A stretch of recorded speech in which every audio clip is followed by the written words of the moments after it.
UPI येण्यापूर्वी भारतात सर्वात जास्त विकली जाणारी गोष्ट कुठली माहिती आहे? सुट्टे नाहीत हे ऐकून इच्छा नसतानाही घ्यावे लागणारे इक्लेअर्स चॉकलेट्स.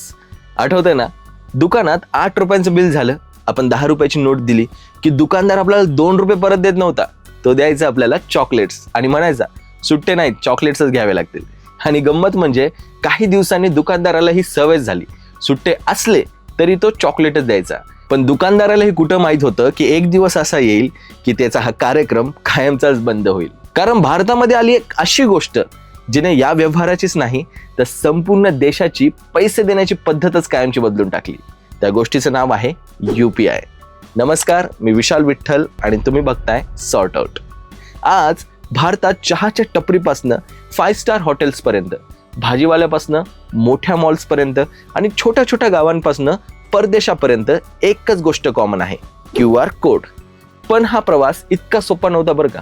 काही वर्षांपूर्वी ऑनलाईन पैसे पाठवायचे म्हणजे अकाउंट नंबर आला, IFSC कोड आला, OTP आला आणि अशा प्रकारे बँकेच्या ॲप्सचा पूर्ण कार्यक्रम असायचा.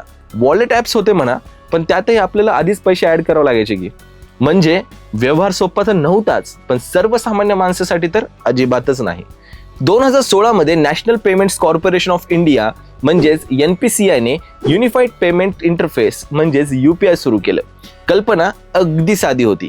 कोणत्याही बँकेतून कोणत्याही बँकेत काही सेकंदात थेट पैसे पाठवायचे. ना अकाउंट नंबर, ना IFSC कोड, ना वॉलेट, फक्त UPI ID किंवा QR कोड आणि व्यवहार पूर्ण.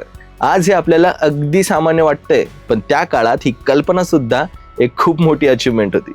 पण तुम्हाला माहिती आहे का मित्रांनो, मला याची खरी ताकद एका छोट्याशा प्रसंगातून समजली. एकदा ना मी ट्रॅफिक सिग्नलवर थांबलो होतो. तेवढ्यात एक किन्नर माझ्याकडे पैसे मागत आला आणि मी नेहमीप्रमाणे म्हणालो, माझं वॉलेट घरी राहिले बाबा, मी पैसे कसे देणार. त्यानंतर त्याने लगेच खिशातून QR कोड काढला आणि म्हणाला, ब्रो, गुगल पे ऑल्सो ॲक्सेप्टेड. त्या क्षणी मला रिअलाइज झालं भावांनो की UPI फक्त मोठ्या मोठ्या कंपन्यांमध्ये पोहोचलं नाहीये, तर समाजाच्या अगदी शेवटच्या स्तरापर्यंत देखील पोहोचले. आज सोशल मीडियावरही अनेक व्हिडिओज व्हायरल होतात जिथे रस्त्यावर भीक मागणारे लोकही QR कोड बाजूला ठेवत आहे.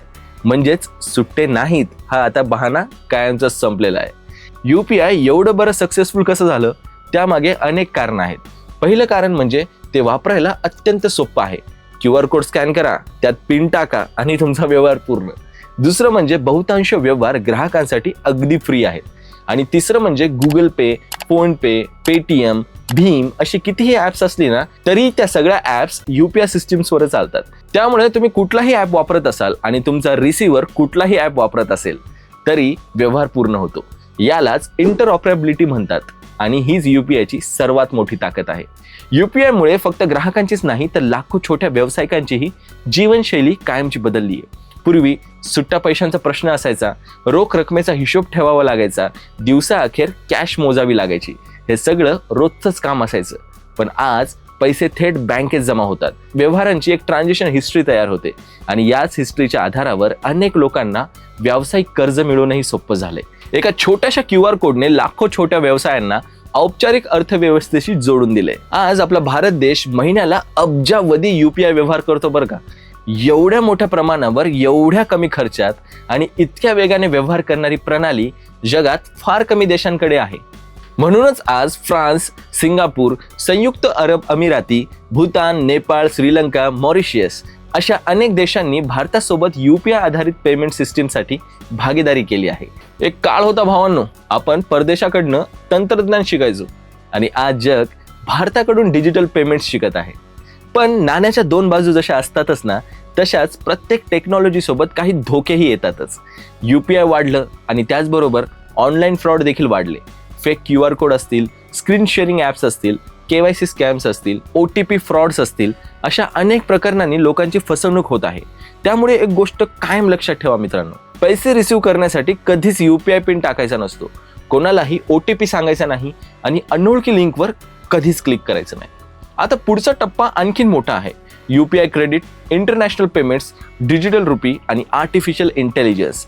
यामुळे भारताची डिजिटल इकॉनॉमी आणखीन वेगाने बदलणार आहे. म्हणजेच काय, तर भविष्यात परदेशातही भारतीय UPI वापरून सहज व्यवहार करणं अधिक सामान्य होईल. आता विचार करा, काही वर्षांपूर्वी सुट्टे नाहीत म्हणत ॲडजस्टमेंट करणारा आपला भारत देश आज बहुतांशी QR कोडवर चालतो. हा बदल फक्त व्यवहार करण्याच्या पद्धतीत झालेला नाही बरं का, तर भारताच्या विचारसरणीत झालेला बदल आहे. म्हणूनच UPI ही फक्त पेमेंट सिस्टीम नाहीये, तर भारताने साऱ्या जगाला दिलेली सर्वात मोठी डिजिटल गिफ्ट आहे. बरं, मला आता तुम्ही सांगा की तुम्ही दिवसातून किती वेळा UPI वापरता, आणि समजा एक दिवसासाठी का असेना पण UPI बंद झालं तर तुमचा दिवस कसा जाईल? तुमचं मत मला कमेंटमध्ये नक्की सांगा.